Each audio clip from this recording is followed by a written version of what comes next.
Mesdames et messieurs, chers collègues,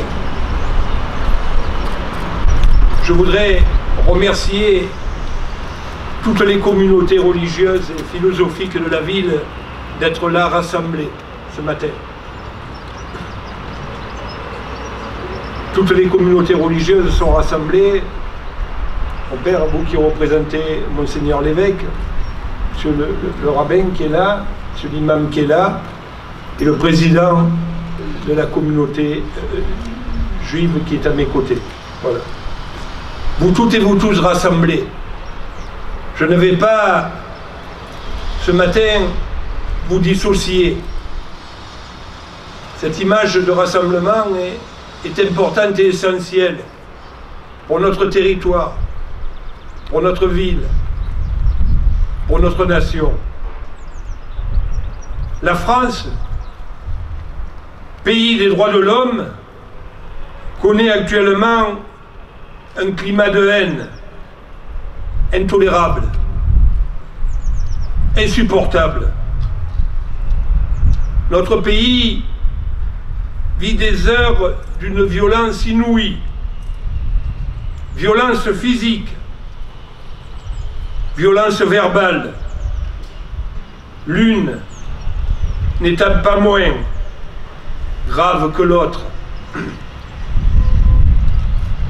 La colère et la souffrance qui s'expriment dans nos villes et nos villages depuis plusieurs mois ne sauraient justifier ces graves dérives qui déshonorent la République française. La cote d'alerte est, hélas, largement dépassée. Samedi dernier, à Paris, un philosophe, éminent membre de l'Académie française, a été violemment agressé en raison de ses origines et de ses opinions. De virulentes insultes antisémites et des menaces ont été proférées contre lui. Il a fait face avec dignité, sang-froid, à la bêtise haineuse de ses agresseurs. Mais que serait-il advenu si les forces de l'ordre ne s'étaient pas interposées pour le protéger? Cette agression n'était pas le premier acte d'antisémitisme que nous ayons eu à déplorer ces derniers jours en France. Dans l'Essonne, un arbre planté pour perpétuer le souvenir d'un jeune homme torturé à mort parce qu'il était juif a été profané. À Paris, des croix gammées ont été tracées sur des portraits de Simone Veil. L'offense faite à la mémoire de cette femme admirable m'a profondément, personnellement, blessé.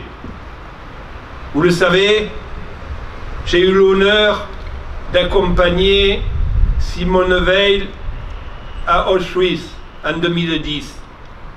C'était son dernier voyage à Birkenau.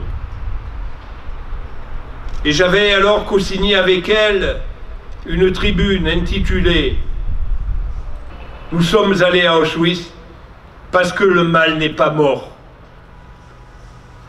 Nous sommes en 2019 et nous venons d'apprendre qu'en 2018, les actes antisémites recensés en France ont augmenté de 74% par rapport à 2017. Il ne faut pas que l'indifférence et le silence donnent le sentiment que l'antisémitisme ne concerne que les Juifs. Il concerne la France dans son ensemble. C'est d'ailleurs la raison pour laquelle je disais que ce matin à Toulon, j'étais touché de voir toutes les confessions se réunir avec nous, se réunir ici, devant ce monument aux morts. Charles Péguy a écrit « Il faut toujours dire ce que l'on voit. Il faut toujours, ce qui est plus difficile, voir ce que l'on voit. »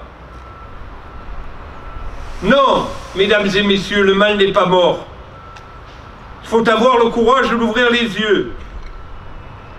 Notre pays a besoin de mesures fortes pour enrayer cette gangrène.